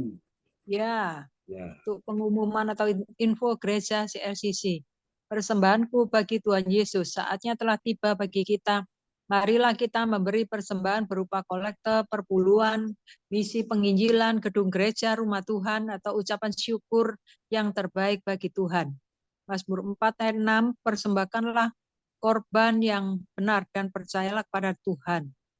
Persembahan kita ini dapat ditransfer ke rekening BCA Gereja CSCC 0331268401 atau via rekening OVO Gereja CSCC 0813069929 atas nama Marius Yohanes. Hadirilah ibadat raya Minggu malam pukul 7 disertai perjamuan kudus. Ibadat doa malam mujizat diadakan pada hari Minggu, Senin, dan Kamis malam pukul 8. WIB. Mari bergabung dalam ibadat Zoom pagi lebih menyegarkan di ibadat gereja CSCC dimulai pukul 4 pagi ya. Mari mencari wajah Tuhan dan kerajaan Allah di pagi subuh dan menerima kuasa dan berkat Tuhan diawali dengan harimu yang baru sepanjang hari ini. Acara ibadat ini dibuka bagi kita semua yang dalam pergumulan dan berbeban berat. Datang dengan iman, pulang bawa mujizat. Amin. Amin. Info penting, harap Bapak, Ibu, dan Saudara semua mendukung acara ibadat CLCC Zoom online setiap pagi dan malam di YouTube channel Sinta Nini dengan memberikan like, kasih tanda jempol, subscribe, nyalakan, bunyikan lonceng notifikasinya, komen, dan share ke yang lain. Selanjutnya, Happy Birthday September 2023, Bapak John Sarbunan MA, dan keluarga besar CLCC mengucapkan selamat ulang tahun kelahiran atau ulang tahun pernikahan kudus bagi semua saudara-saudari yang berbahagia. Tanggal 30 September 2023, Ibu ADC, GLT dari Sidoarjo. Siapa lagi yang menyusul? Harap menghubungi Ibu Sinta Nini Sulistiawati. Demikian info Gereja CSCC. Gereja CSCC atas perhatiannya kami sampaikan terima kasih dan Tuhan Yesus Kristus memberkati kita semua. Sampai Maranatha. Amin. Amin. Amin. Praise the Lord. Kasih tepuk tangan dulu yang meriah bagi Tuhan Yesus. Buat pengumuman yang telah disampaikan oleh Ibu Lydia Eka dari Sidoarjo. Tuhan berkati Ibu Lydia Eka. Ya, terima kasih kepada Ibu Lydia Eka yang membawakan pengumuman pada malam hari ini. Dan Yesus memberkati Bu Eka, sehat selalu, diberkati Tuhan bersama keluarga, Tuhan memberkati. Dan selanjutnya Mungkin ada minta tolong bantuan doa, boleh silakan ngetik untuk didoakan kepada Bapak John. Tadi siapa Pak John katanya kakinya bengkak? Ibu Weli Hukubun. Weli, ya nanti kita doakan Pak John ya. Kami selaku host koordinator pada malam hari ini mengucapkan banyak-banyak terima kasih atas kerjasamanya sehingga ibadah bisa berjalan dengan lancar. Percaya Tuhan masih ada, mujizat Tuhan masih ada, dan percaya kita semua akan ditolong Tuhan ya. Yang sakit disembuhkan, yang kekurangan dicukupkan, dan yang mengalami masalah percaya Tuhan akan membukakan satu persatu permasalahan kita ya. Tuhan memberkati Bu Eli, Bu Eka, terima kasih. Bu Ratna Marlina, Pak Darmawan, semangat, sehat selalu. Ya, Bu Sindiang, sehat selalu. Bu Sinta, Bu Marta, Bu Elis Arta, Tuhan berkati. Kesia Wilican, Tuhan berkati. Bu Kesia dan Pak Lukas, Tuhan berkati, sehat selalu, diberkati Tuhan. Dan Jim, Bu Sinta, semuanya. Ya, dan juga kepada hambanya yang setia, Bapak John, Sambunan MA. Terima kasih Pak John, Tuhan memberkati Pak John, selalu diberkati Tuhan. Dan kita ketemu lagi pada link yang sama pada pukul 4 pagi. Tuhan memberkati. Dan kami kembalikan kepada Pastor Sambunan MA, doa berkat. Kami silakan Pak John. Amin. Oke, baiklah Bapak Ibu sekalian. Mari saudara yang dalam pergumulan masalah apapun yang sedang terjadi dalam kehidupanmu, baik keluarga, keuangan, kesehatan, ekonomi, mari kita bawa kepada Tuhan malam hari ini. Dan Pastor, imani saudara. Ya, bagaimana Pak Darmawan? selamat malam. Boleh ada mau pertanyaan, mau saya tanya sedikit boleh Pastor? Oke. Atau selesai ibadah berkat dulu atau gimana? Ya, boleh ya. Ya, kita akan ini doa berkat dulu ya. Ya, siap Pastor. Haleluya, terima kasih Pak Darmawan. Haleluya, Bapa, Engkau jumpai setiap pribadi yang hadir malam hari ini. Dimanapun anak-anakmu berada di rumah mereka masing-masing. Soal imani malam ini ketika namamu mulai disebutkan, Engkau yang sakit, letakkan tanganmu di bagian tubuhmu yang sakit. Letakkan tangan kirimu di bagian tubuhmu yang sakit dan angkat tangan kananmu di hadapan Tuhan. Dan ketika engkau percaya, mujizat Tuhan akan nyata. Engkau mengalami pergerakan kuasa Roh Kudus malam hari ini. Di dalam nama Yesus Tuhan melihat setiap kerinduan hati anak-anakmu. Malam hari ini saudara ambil waktu sebentar. Saya minta supaya Tuhan penuhi engkau dengan Roh Kudus. Tuhan penuhi hatimu dengan Roh Kudus. Supaya hatimu tidak susah lagi. Supaya hatimu tidak takut lagi. Hatimu tidak cemas, tidak bimbang, tidak khawatir. Hatimu tidak gampang putus asa. Malam hari ini minta Roh Kudus penuhi engkau. Haleluya, engkau sudah bisa berkata-kata dalam roh yang sudah dipenuhi Roh Kudus, yang sudah mulai bisa bahasa roh, silakan berbahasa roh. Yang belum bisa bahasa roh berkata haleluya, haleluya, haleluya. Roh Kudus engkau datang penuhi anak-anakmu malam ini di tempat di mana mereka berada. Tuhan jumpai mereka, Tuhan jumpai mereka. Tuhan ingin hatimu malam ini dibuka bagi dia dan akui bahwa dia ada saat ini. Dan mari sambut kehadirannya di dalam nama Yesus. Sekarang ketika saya mulai berkata, terima Roh Kudus, dan engkau boleh berkata-kata dalam roh. Sudah siap ya Bapak Ibu sekalian? Malam ini aliran Roh Kudus akan dicurahkan, aliran kuasa Tuhan, aliran kesembuhan akan mengalir. Sekarang terima di dalam nama Yesus. Terimalah Roh Kudus. Engkau mulai berkata-kata dalam roh. Terima dalam nama Yesus. Terima dalam nama Yesus. Terima dalam nama Yesus. Lawat mereka Tuhan. Lawat mereka dalam nama Yesus. Lawat mereka di dalam nama Yesus. Jamah mereka. Jamah dia. Tuhan Roh Kudus sedang menjamah engkau. Roh Kudus sedang menjamah engkau. Roh Kudus sedang menghampiri engkau dalam nama Yesus. Tuhan terima kasih. Aku percaya malam ini tangan mereka yang mereka letakkan di bagian tubuh mereka yang sakit, itu imani bukan tanganmu lagi, tapi tangan Tuhan sendiri yang sudah menggantikan tanganmu. Di dalam nama Yesus, tangan Tuhan menjamah engkau malam ini. Terima dalam nama Yesus. Segala penyakit di bagian tubuhmu, di bagian kepala, bagian bahu, bagian punggung, bagian leher, bagian perut, bagian dada, di bagian kaki, bagian lutut, di bagian manapun engkau letakkan tanganmu. Tanda-tanda ini menyertai setiap orang yang percaya. Mereka menumpangkan tangan atas orang sakit dan orang sakit disembuhkan. Terima dalam nama Yesus. Jadilah sembuh, jadilah sehat di dalam nama Yesus. Terima malam hari ini. Dalam nama Yesus, Pak Lukas disembuhkan, Ibu Weli Hupu engkau disembuhkan. Tidak ada lagi penyakit kaki bengkak dalam nama Yesus. Tidak ada hal yang mengkhawatirkan dalam nama Yesus. Dijauhkan semuanya. Dalam nama Yesus, Ibu Ratna Marlina engkau sembuh dalam nama Yesus. Pak Darmawan engkau sembuh. Ibu Lydia Eka engkau sembuh. Ibu Elis Ata engkau sembuh di dalam nama Yesus. Ibu Kesia Wilichan engkau sembuh. Pak Lukas engkau sembuh. Ibu Siamleng engkau sembuh. Ibu Marta engkau sembuh di dalam nama Yesus. Siapapun yang hadir malam ini, anak-anakmu sudah dijamah, disembuhkan Tuhan. Oleh karena kuasa pergerakan Roh Kudus sedang bekerja di hari-hari ini. Dalam nama Yesus, terima kasih. Sekarang ucap syukur. Tarik nafas panjang-panjang. Ketika engkau menarik nafas dalam-dalam, Roh Kudus, kuasa Tuhan masuk dalam tubuhmu. Dan engkau lepaskan nafasmu, hembuskan nafasmu, imani bahwa engkau sedang mengeluarkan segala penyakit, segala kelemahan, virus, bakteri, kuman, sedang dikeluarkan, dihembuskan keluar di dalam nama Yesus. Dan tubuhmu sehat malam hari ini. Terima dalam nama Yesus, terima. Tuhan sudah create. Tuhan sudah menciptakan sesuatu yang baru dalam tubuhmu. Terima kasih Tuhan, ucap syukur buat kesembuhan anak-anakmu malam ini. Haleluya. Mari Bapak Ibu sekalian, kita angkat kedua tangan kita di hadapan Tuhan. Terimalah berkat Bapa, Anak, Roh Kudus, berkat Allah Abraham, Ishak dan Yakub yaitu Israel. Tercurah dan dicurahkan bagi kita sekalian dalam nama Yesus. Tercurah untuk setiap pribadi yang hadir malam ini. Ketika nama mereka disebutkan satu persatu, Tuhan engkau memberkati mereka dengan keluarga mereka, dengan anak cucu, dengan suami mereka, dengan menantu mereka, dengan istri mereka, berkati dalam nama Yesus. Berkati Pak Darmawan yang akan menikah, bulan Desember Tuhan berkati dia dalam nama Yesus.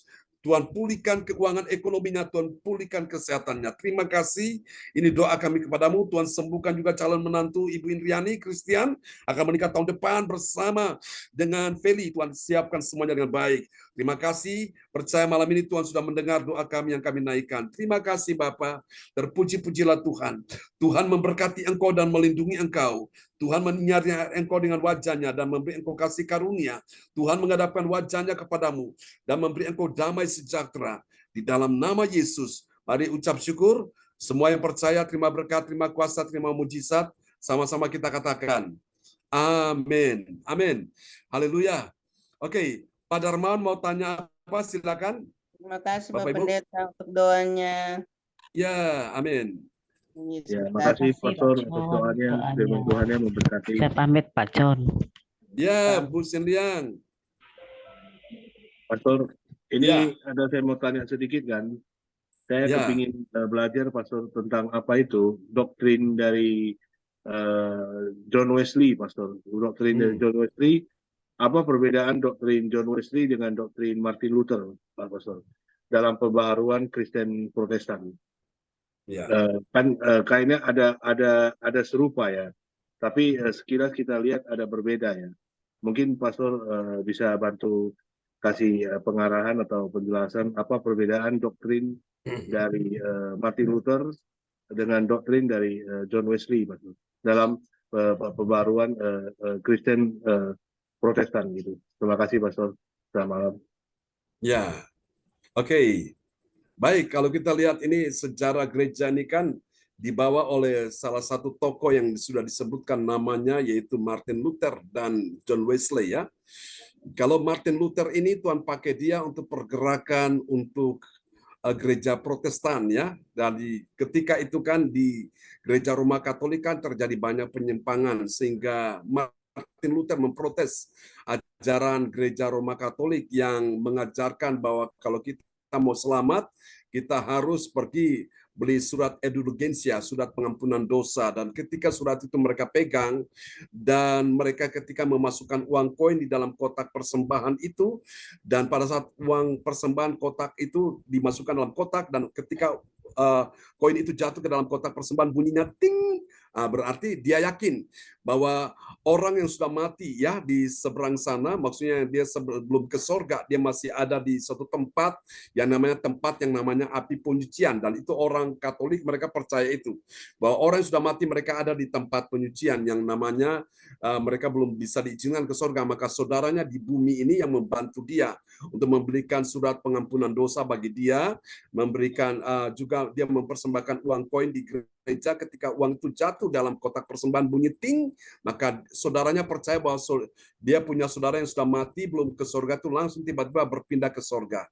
Nah, itu yang diprotes oleh Martin Luther, makanya dia membawa ajaran Protestan, Pro-Testament, jadi kembali kepada perjanjian, atau dalam bahasa Inggris back to the Bible, kembali kepada Alkitab. Ya, nah itu, dan kita lihat bahwa Tuhan sudah memulihkan gereja melalui pelayanan Martin Luther ini. Jadi Martin Luther mempunyai 3 semboyan. Ada yang namanya sola fide, yaitu kita diselamatkan oleh karena iman. Ya, kemudian ada sola gratia, kita diselamatkan karena anugerah, grace. Ya, dan yang terakhir kita diselamatkan karena firman Tuhan, itu sola scriptura. Jadi inti dari apa yang pergerakan Martin Luther bawa, yaitu dia membawa ajaran Protestan. Jadi orang mulai percaya kepada Tuhan dengan sepenuh hati. Jadi tidak lagi harus ditambah itu, ditambah ini, keyakinan itu, ini, sehingga mereka hanya percaya pada Yesus Sang Juru Selamat. Ya, karena kematian Yesus di atas kayu salib itu sudah cukup untuk menyelesaikan semua hutang dosa kita.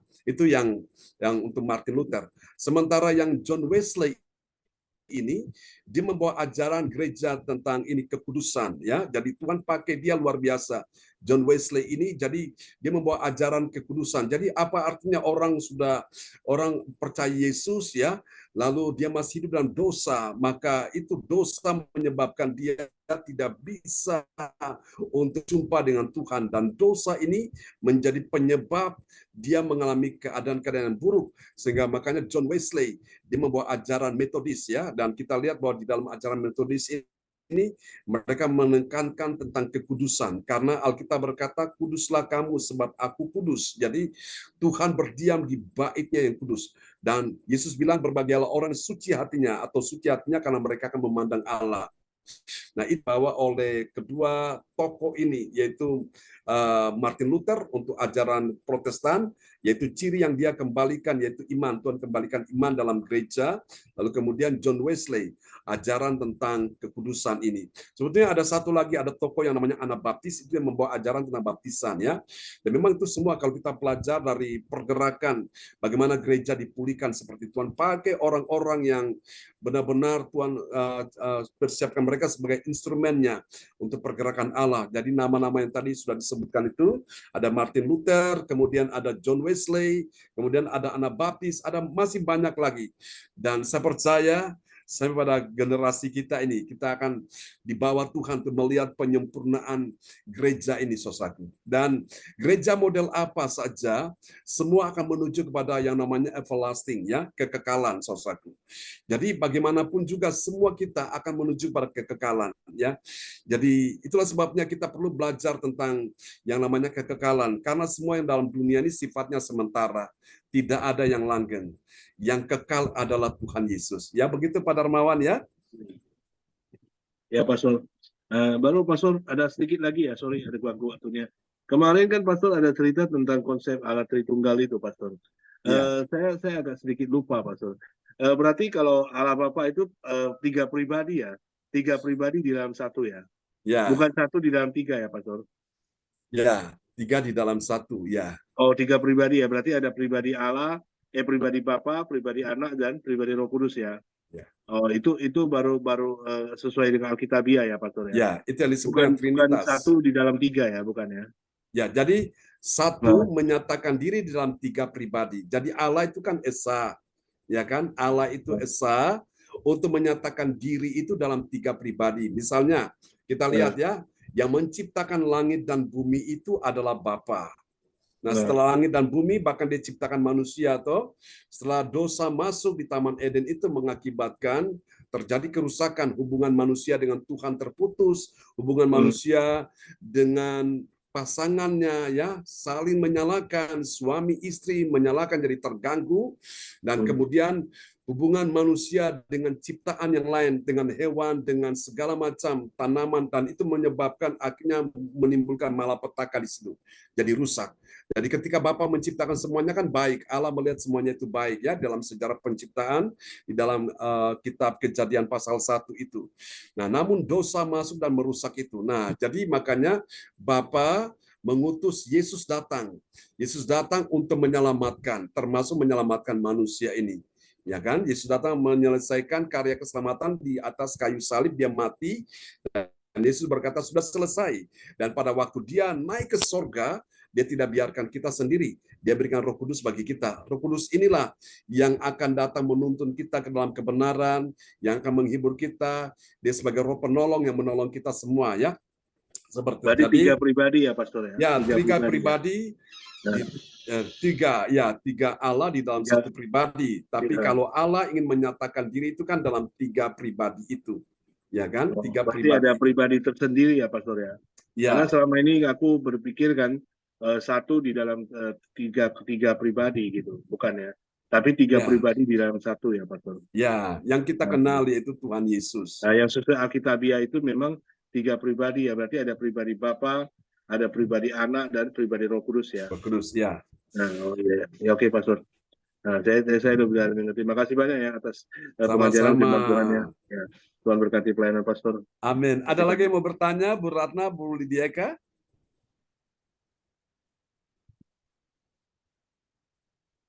Ya, Kalau saya sih, kalau saya pribadi gitu, Allah Bapa dan Putra dan Roh Kudus itu simpel saja. Yang paling gampang tuh yaitu Pak, kalau seorang suami, kalau di kantor bos, nah, kalau kalau dia di luar, saya minta tolong anterin ke supermarket misalkan.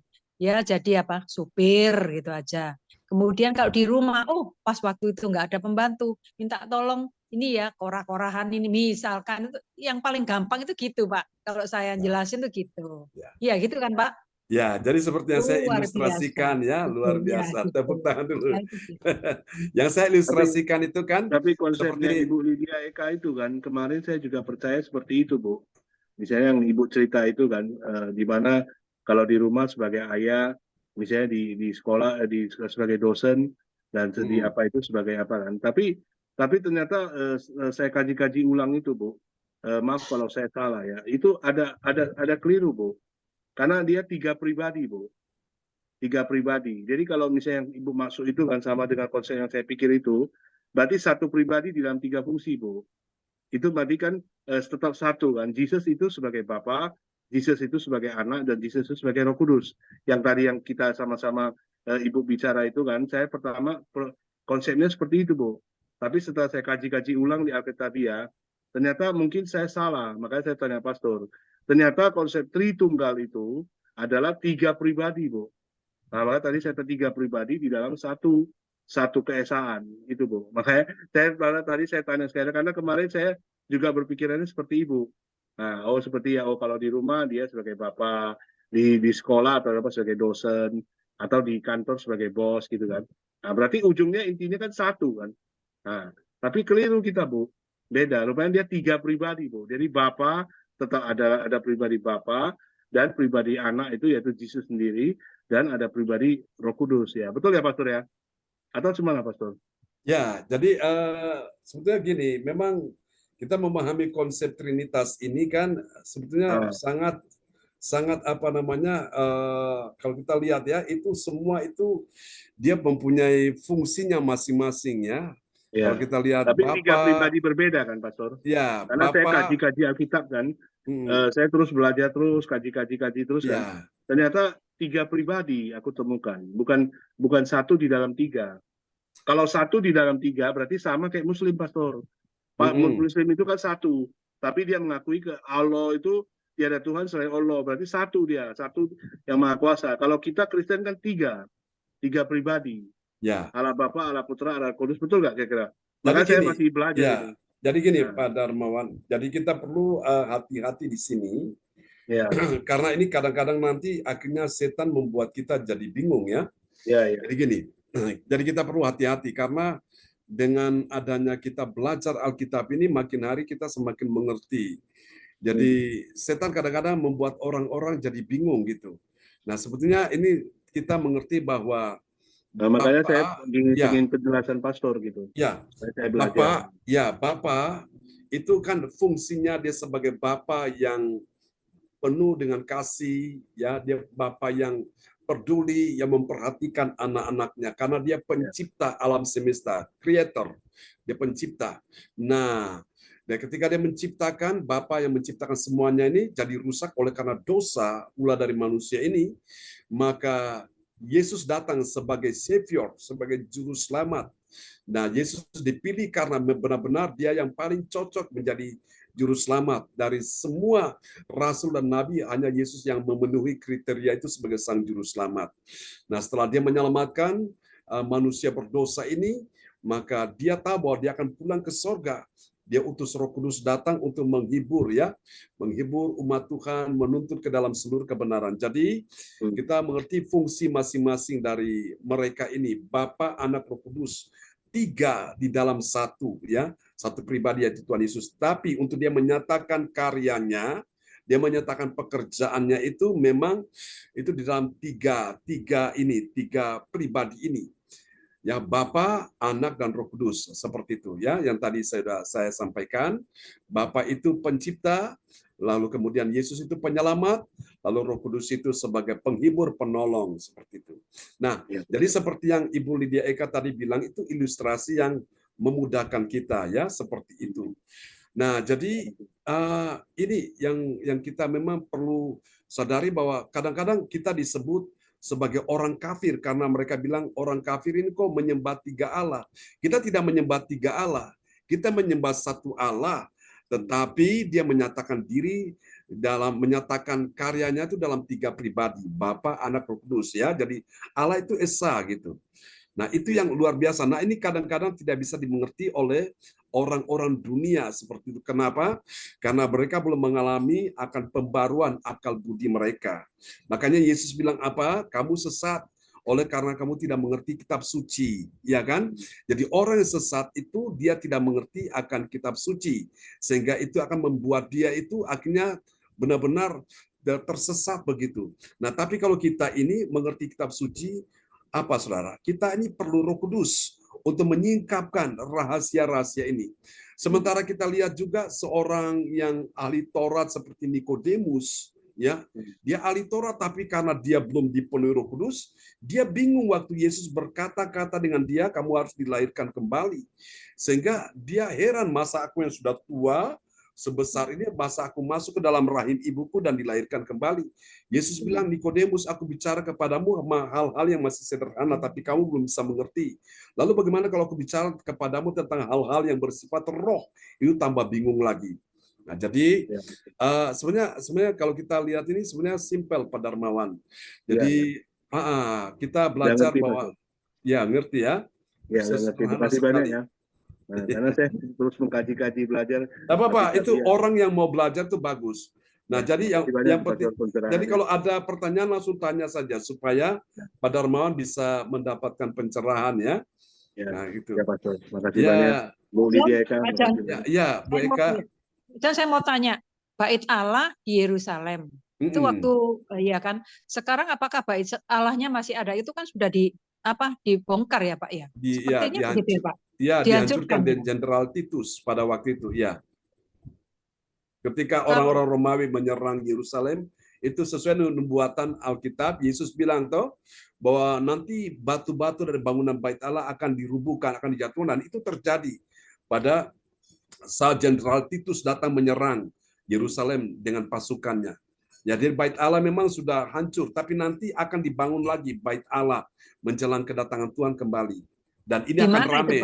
Itu akan juga di Yerusalem. Nah, itu yang menurut beberapa pendapat, ada yang mengatakan nanti dibangun di tempat persis di Masjid Al-Aqsa itu. Wow, itu nanti ramai itu.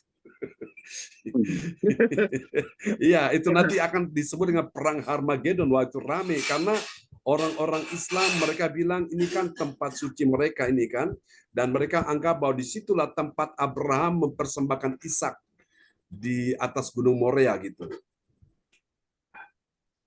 Itu berarti seizin Tuhan ya, Pak ya? Ya, jadi firman itu akan digenapi, harus digenapi, mau tidak mau akan digenapi. Seperti itu. Jadi Bait Allah memang sudah dihancurkan. Makanya kita lihat ada tembok ratapan itu adalah bagian dari Bait Allah itu yang masih berdiri itu, temboknya itu. Tapi Bait Allah sendiri sudah dihancurkan, dirata dengan tanah. Nah, pada zaman siapa lagi itu, dia membangun lagi bait Allah yang kedua. Juga begitu, dihancurkan lagi. Tapi nanti bait Allah yang ketiga ini nanti persis dibangun di tempat itu Masjid Al-Aqsa, dan saya dengar itu mereka sudah pasang apa itu, dia punya tiang-tiang pajang itu sudah mulai digali di situ. Wah, itu nanti jadi satu keributan nanti, rame nanti. Tapi sudah semua harus terjadi. Firman Tuhan pasti genapi gitu. Tidak mungkin tidak. Kenapa kok di Yerusalem ya, Pak? Ya, kenapa kok di Yerusalem? Ini menarik. Kenapa harus di Yerusalem? Kenapa nggak di Jakarta? Atau kenapa nggak di Medan? Ya kan? Atau kenapa nggak di India atau di Amerika? Kenapa kok di Yerusalem? Karena Alkitab berkata Yerusalem inilah yang dipilih oleh Tuhan dari seluruh dunia. Ini Oma punya ayat kesayangan.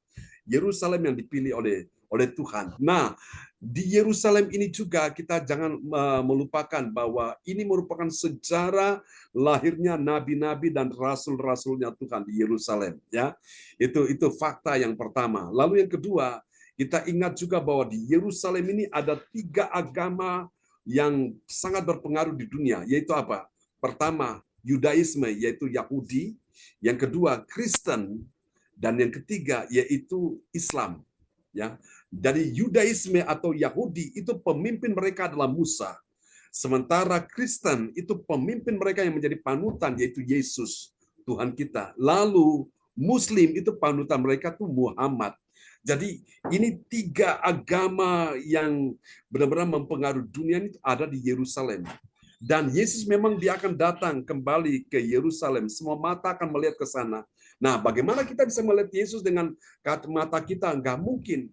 Kita melihat dari apa? Kita melihat dari nanti. Semua akan lihat di Android. Semua akan lihat itu. Yesus akan datang. Sebagaimana dia naik dari Bukit Zaitun itu ya, dia naik ke atas, ke sorga, dia akan datang dengan cara yang sama juga, menginjakan kaki di Bukit Zaitun itu. Nah, kita semua orang di seluruh dunia, semua kan pegang Android, pasti mereka melihat itu.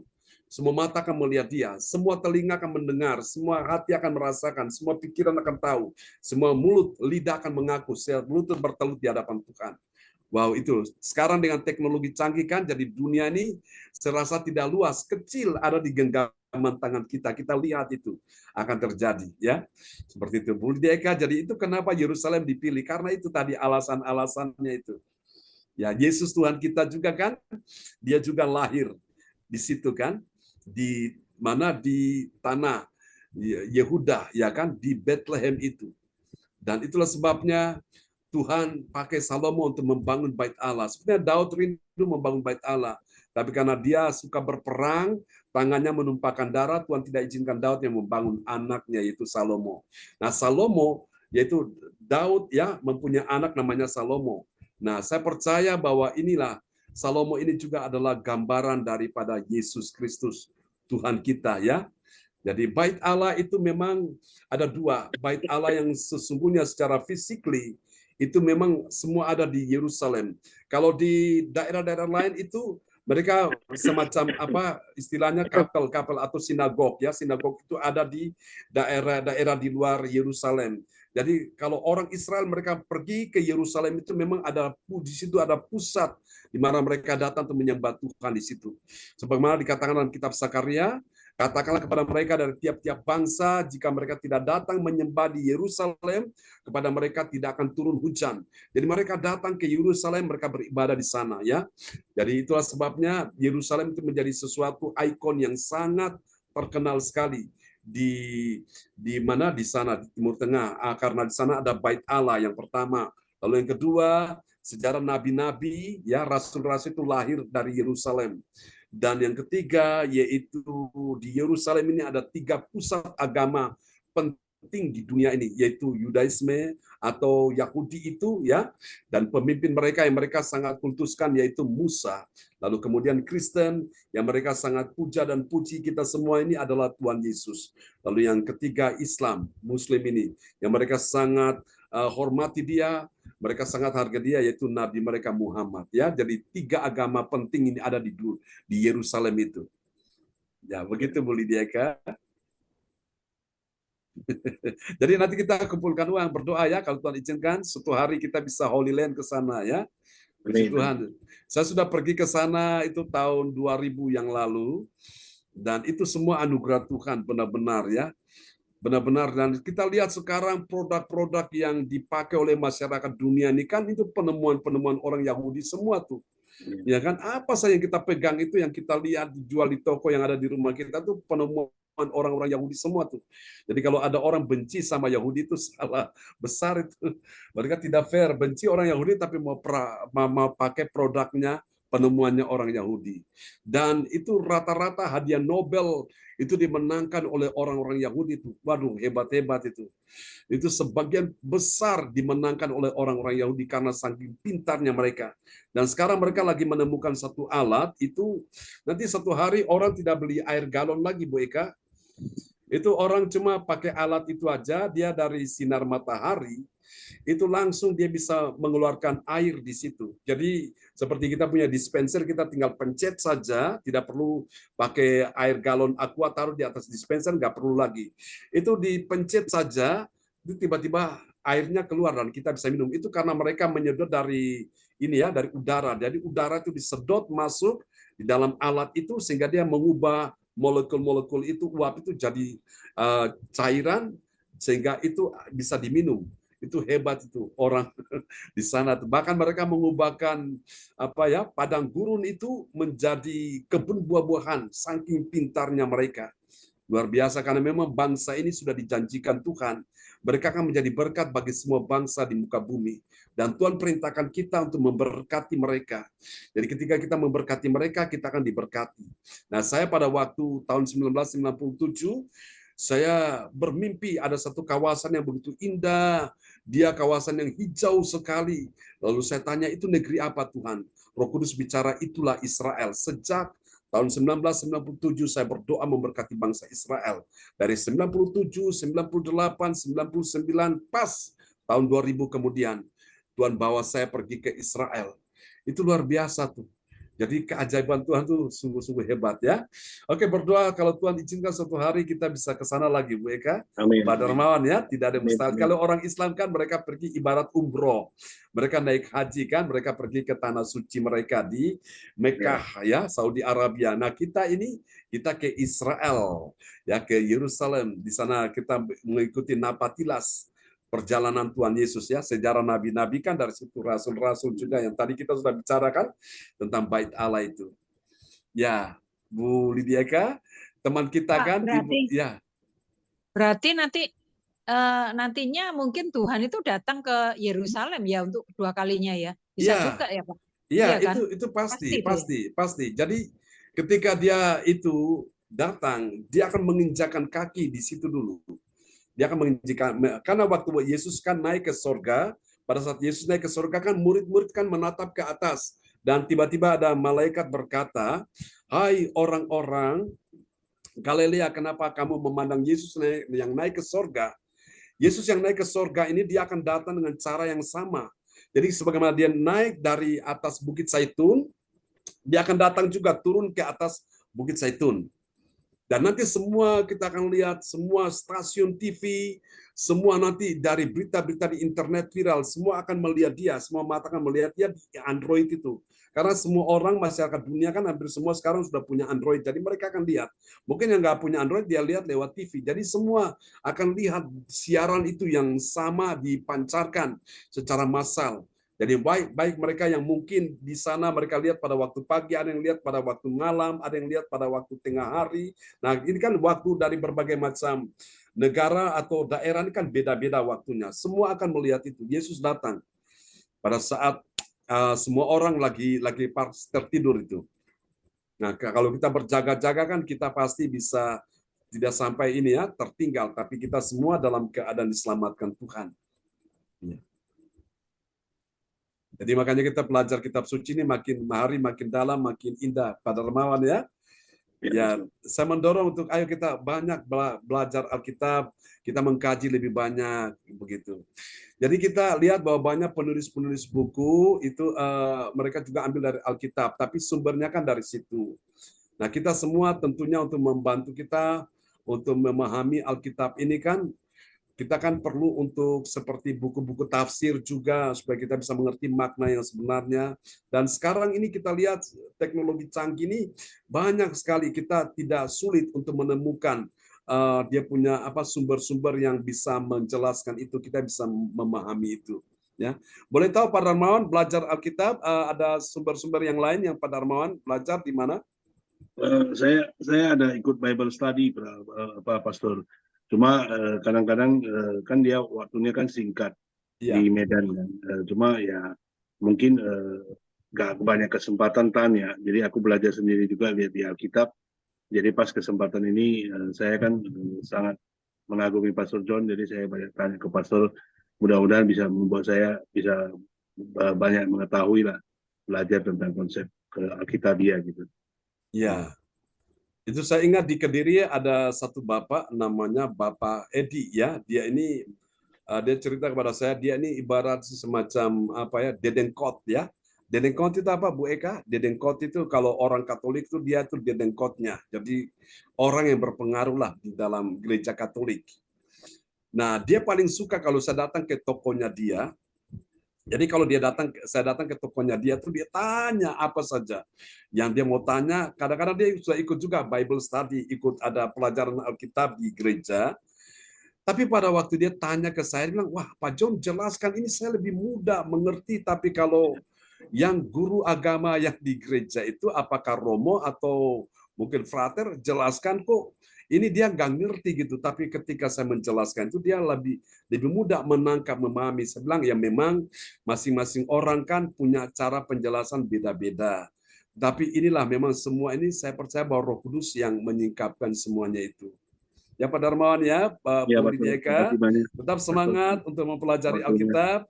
Salam buat Amin. Bu Hana Nova, Ya, Bu Kak, Lidieka. ada lagi ya, Pak? Ya, Kak, ya. saya mau tanya lagi. Mohon maaf. Kira-kira saat ini Tuhan Yesus itu ngapain ya Pak di surga itu? Ya. Kira-kira Oke. gambarannya itu gimana Pak? Ya, Mohon maaf. gambaran Alkitab beritahukan kepada kita pada waktu Yesus naik ke sorga, ya kan, dia duduk di sebelah kanan Allah. Jadi Yesus naik ke sorga, dia duduk di sebelah kanan Allah. Tetapi pada saat Stefanus, seorang murid Yesus yang menjadi martir, dia mati oleh karena dia pertahankan imannya pada Yesus.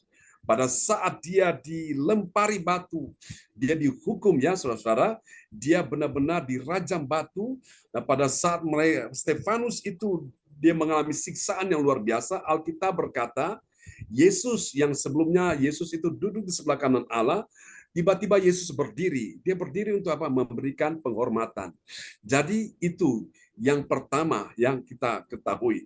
Lalu yang kedua, dia naik ke sorga itu lagi ngapain? Tentu dia ke sana sudah sediakan tempat bagi kita sekalian. Lalu yang ketiga, waktu dia ke sorga, dia sedang ngapain? Dia di sana sedang berdoa kepada kita sampai hari ini.